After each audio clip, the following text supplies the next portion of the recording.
Futuhul Ghaib, pembuka tabir kegaiban. Sebuah ajaran tasawuf, Syekh Abdul Qadir Jailani. Ajaran ke-78. Sekurang-kurangnya ada 10 sifat yang harus dimiliki oleh orang-orang yang berada dalam perjuangan kerohanian, yang sedang memeriksa diri sendiri dan yang berusaha mencapai tujuan kerohanian serta yang menginginkan kekal berada dalam keadaan itu. Apabila Allah telah mengizinkan mereka untuk tetap berada dalam keadaan itu dan berdiri teguh di dalamnya, maka mereka akan mendapatkan kedudukan yang tinggi. Sifat pertama, hendaklah seorang hamba tidak bersumpah dengan menggunakan nama Allah, baik di dalam perkara yang benar maupun di dalam perkara yang salah, dan baik secara disengaja maupun tidak.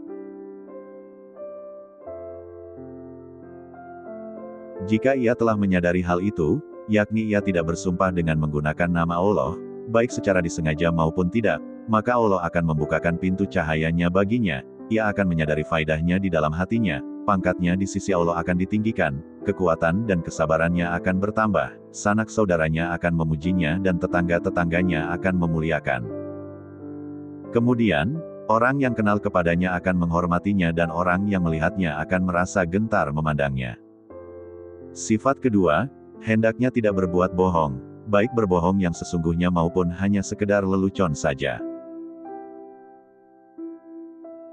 Jika ia telah dapat membuang perbuatan yang tidak diinginkan itu dan telah menjadi satu dengan dirinya, maka Allah akan membukakan hatinya dan membersihkan ilmunya, sehingga seakan-akan ia tidak pernah berbohong dan apabila ia mendengar orang lain berbohong, maka hatinya akan merasa benci dan malu. Jika ia berdoa kepada Allah supaya dia menghilangkan perbuatan bohong itu dari dirinya, maka Allah pun akan memperkenankan doanya itu. Sifat ketiga, apabila berjanji, hendaklah tidak mengingkari janji itu, atau jangan berjanji sama sekali. Dengan tidak mengingkari janji atau tidak berjanji sama sekali itu, ia akan mendapatkan sumber kekuatan dirinya, dan inilah tindakan yang seimbang untuk diikuti. Sebab, pengingkaran janji itu termasuk ke dalam perbuatan bohong. Jika ia berbuat demikian, maka pintu kemuliaan akan dibukakan baginya, derajat akhlak yang tinggi akan diberikan kepadanya, orang-orang yang benar akan cinta kepadanya dan pangkatnya di sisi Allah akan ditinggikan. Sifat keempat, hendaklah tidak mengutuk makhluk atau menyakiti mereka, walau ia sendiri disakiti. Karena sifat ini termasuk salah satu sifat yang baik dan termasuk kebajikan. Ini adalah suatu sifat yang benar. Jika seorang hamba bertindak berlandaskan pada sifat ini, maka ia akan berakhir dengan kehidupan yang baik di bawah lindungan ilahi. Allah akan menyediakan pangkat kerohanian yang tinggi untuknya, ia akan dipelihara dari jatuh ke lembah kebinasaan dan dari kejahatan manusia, dan Allah akan mengkaruniakan rahmat dan kedekatan kepadanya. Sifat kelima, hendaknya tidak berdoa agar orang lain mendapatkan bahaya, walaupun orang itu memperlakukan dirinya dengan cara yang tidak baik. Janganlah membalas baik dengan lisan maupun dengan perbuatan. Bersabarlah dan serahkanlah kepada Allah. Janganlah menuntut bela, baik dengan perbuatan maupun dengan lisan. Orang yang dapat melakukan semua ini akan diberi kedudukan yang tinggi di sisi Allah. Orang yang terlatih dengan cara seperti ini dan tetap menjalankan sifat ini akan mendapatkan kemuliaan di dunia ini dan di akhirat kelak, dan ia akan dicintai oleh orang-orang yang benar, baik yang dekat maupun yang jauh. Permohonannya akan diterima dan ia akan mendapatkan kemuliaan di hati orang-orang yang beriman. Sifat keenam, janganlah seorang hamba itu mengatakan bahwa orang yang mengikuti kiblat yang sama, yaitu orang yang beragama Islam itu adalah musyrik, munafik atau kafir.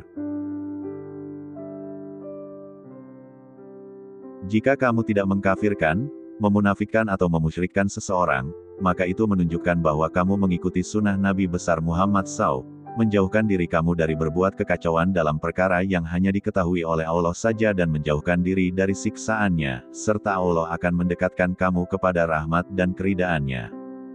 Oleh karena itu, ini adalah pintu yang mulia untuk menuju Allah SWT, yang mengkaruniakan sifat ini kepada hamba-hambanya yang beriman sebagai balasan atas kasih sayangnya kepada semua orang. Sifat ketujuh, hendaklah seorang hamba itu menghindarkan dirinya dari perkara dosa, baik secara lahir maupun secara batin, dan juga menjauhkan anggota badannya dari melakukan perbuatan dosa. Dengan demikian, hatinya dan juga seluruh anggota tubuhnya akan mendapatkan karunia Allah di dalam dunia ini dan karunia yang disediakan untuknya di akhirat kelak.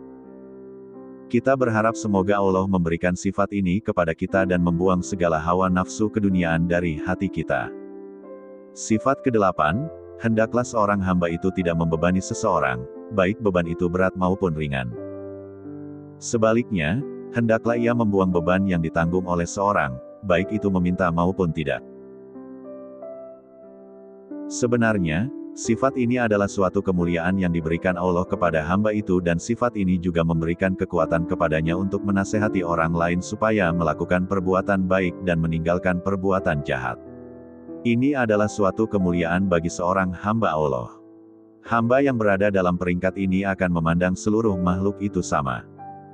Hati hamba yang berada dalam peringkat ini akan dijadikan oleh Allah tidak memerlukan apa-apa lagi. Hamba ini akan berpegang teguh dan menyerahkan kepada Allah saja. Allah tidak akan menaikkan derajat seseorang di sisinya, jika ia masih terikat erat kepada kehendak hawa nafsunya. Menurut pandangan orang yang berada dalam peringkat ini, semua makhluk itu adalah sama dan mempunyai hak yang sama. Inilah pintu kemuliaan bagi orang mukmin dan orang-orang yang saleh, dan inilah pintu yang sangat dekat kepada keikhlasan. Sifat ke-9, hendaknya seorang hamba itu tidak mengharapkan pertolongan manusia dan juga hatinya tidak menginginkan mulia. Hamba ini tidak memerlukan apa-apa lagi. Inilah kebaikan yang besar keyakinan dan kebergantungan yang erat kepada Allah. Inilah salah satu di antara pintu-pintu tawakal kepada Allah yang menghantarkan seseorang untuk takut kepadanya. Ini menunjukkan kesempurnaan amal agamanya. Dan ini adalah tanda yang menunjukkan hubungannya yang langsung dengan Allah SWT. Sifat ke-10, ialah merendahkan diri, yaitu tidak merasa bangga dan membesarkan diri. Dengan sifat ini, kedudukan seseorang akan ditinggikan dan dimuliakan oleh Allah, ia akan disempurnakan di sisi Allah dan juga di sisi manusia. Ia diberi kekuasaan untuk mendapatkan kehendaknya dalam urusan keduniaan dan keakhiratan. Sifat ini merupakan akar dan ranting bagi batang kesempurnaan ketaatan kepada Allah dan ini juga merupakan penolong yang menaikkan seorang hamba ke posisi orang-orang saleh yang ridha dengan Allah di dalam kesusahan dan kesenangan. Dan inilah kesempurnaan wara. Di dalam merendahkan diri itu, seorang hamba hanya melihat kelebihan orang lain dan ia berkata, barangkali, menurut pandangan Allah, orang itu lebih baik dan lebih kedudukannya daripada aku. Jika orang itu adalah orang kecil, maka hamba itu berkata, orang ini tidak bersalah kepada Allah, sedangkan aku bersalah kepadanya. Oleh karena itu, sudah barang tentu ia lebih baik daripada aku. Jika orang itu orang besar, maka ia berkata, orang ini telah menghambakan dirinya kepada Allah, sebelum aku berbuat demikian. Jika hamba itu melihat seorang yang alim, maka ia berkata, orang ini telah diberi apa yang tidak diberikan kepadaku, ia telah mendapatkan apa yang tidak aku dapatkan, ia mengetahui apa yang tidak aku ketahui dan ia bertindak menurut ilmu pengetahuan.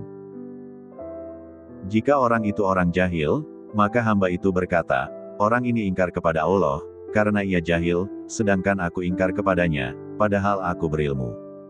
Aku tidak mengetahui bagaimana akhirnya aku dan bagaimana akhirnya orang itu. Jika ia melihat orang kafir, maka ia berkata, aku tidak tahu, mungkin ia akan menjadi seorang muslim dan pada akhir hayatnya ia berada dalam kebaikan, sedangkan aku mungkin menjadi orang kafir dan berakhir di dalam kejahatan. Inilah pintu kasih sayang, pintu takut kepada Allah dan yang perlu kekal pada hamba-hamba Allah. Oleh karena itu, apabila hamba Allah telah menjadi orang seperti digambarkan di atas, maka Allah akan memeliharanya dari mara bahaya, derajatnya akan dinaikkan sebagai orang yang berdampingan dengan Allah SWT dan ia akan menjadi orang pilihannya. Ia akan menjadi teman Allah dan musuh iblis. Disinilah terdapat pintu rahmat. Disinilah kebanggaan dan kesombongan diri akan hancur lebur. Rasa ketinggian diri di dalam hal keagamaan, keduniaan dan kerohanian akan hilang musnah. Inilah intisari penghambaan dan penyembahan kepada Allah. Tidak ada yang lebih baik daripada ini. Dengan tercapainya peringkat ini, maka lidahnya akan berhenti membicarakan hal-hal ahli dunia dan hal-hal yang sia-sia. Tidak ada kerjanya yang sempurna tanpa tangga ini. Rasa sombong, dengki dan melampaui batas akan hilang dari hatinya dalam semua keadaan. Perkataan dan tujuannya sesuai dengan apa yang terdapat dalam hatinya. Pendeknya, lahirnya sesuai dengan batinnya. Menurut pandangannya di dalam hal nasihat menasehati, manusia ini semua manusia ini sama.